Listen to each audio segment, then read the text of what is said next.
Hi everybody, I'm Bill Whittle and this is Afterburner. Well, welcome to the world of tolerance and diversity, that glorious future of openness and understanding. It's an age of marvels, this politically correct salad of different flavors and tastes, that rich tapestry where every thread shines with every color of the rainbow. For example, support a position different from someone else's, lose your job. Tweet something someone finds offensive, well, off to re-education camp. Or crack open a copy of The Great Gatsby or Huckleberry Finn or The Merchant of Venice or any of the other trauma-laden, panic-inducing, insanity defense-type psychotic break-causing books inadvertently. Well, let's get some trigger warnings on these dangerous materials. What's a trigger warning, obsolete oldster? Well, it's a warning that books like the ones I mentioned, hazardous materials formerly known as literature, might contain triggers. What's a trigger? Post-optimal worker unit? Well, let's check in with what is likely the most liberal college in America, Oberlin College, where reason and logic go to die.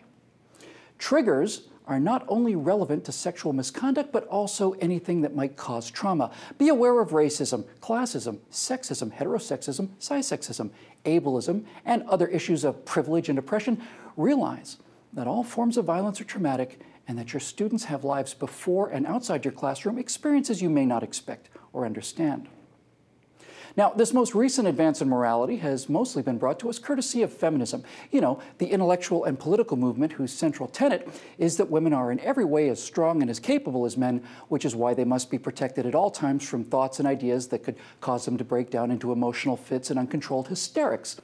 So, there's a movement underway now to put trigger warnings on books on college campuses so that feminists and other impressionable children do not accidentally come into contact with materials intended for adults. Let me explain to you what's going on here biologically. This constant humming and rocking and sticking our fingers in our ears to avoid the physical sensations of fear and anxiety brought on by something we don't particularly care for is the result of ongoing atrophy of a critical part of the brain.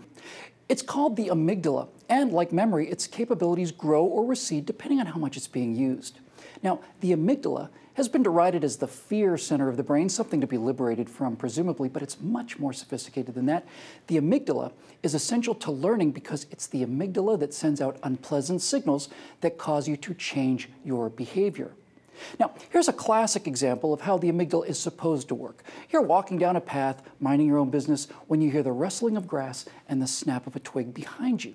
A moment later, there's a leopard on your back trying to bite through your throat. Now, should you survive that experience, the next time you hear the rustle of grass and the snap of a twig, you won't have to stop and wonder where you've heard that before. Your amygdala doesn't need any of that higher level cognitive reasoning.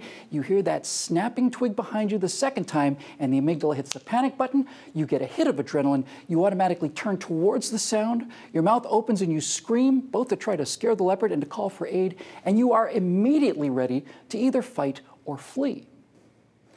Now, guys like, well, say, SEAL team operators, they don't need trigger warnings on The Great Gatsby, and they don't feel a panic attack at a protest sign, and they're not enraged by a tweet they don't like. Their amygdala is calibrated against real threats. They hear the sound of a pistol being racked, and that's pretty much all they need to know. They know exactly what to do from that point. Anything much less than that, and they pretty much just roll with it. But the more we coddle and isolate and pamper and reinforce these college-level children, the more atrophied their amygdala response becomes until the sight of a Pop-Tart chewed into the shape of a gun causes them to evacuate the building. So, since this is all about hurt feelings, do you want to know how this makes me feel? It makes me feel sick, frankly. It's activating my amygdala response. It makes me feel sick with worry because you remove the amygdala from a mouse and it will walk right up to a cat, snuggle up against it, and promptly get eaten.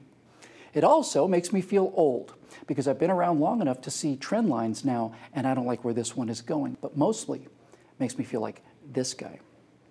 That's the time traveler in H.G. Wells' classic, The Time Machine. Warning, The Time Machine contains scenes of cannibalism, war, claustrophobia, racism, sexism, speciesism, and Morlockophobia. Now, this Victorian-era time traveler, as you recall, is catapulted into the far, far future, 2014, let's say, where humans have evolved into docile, beautiful, simple-minded sheep. where what were once men sit by passively and watch as women drown right before their eyes, where laughter and sunshine and food are endless and no one works and no one assaults anyone physically, verbally, or in writing.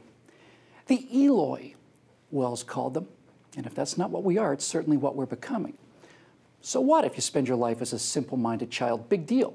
You get to do whatever you want all the time, and you look good, that's the main thing. But unfortunately, down below, some people did not get the memo.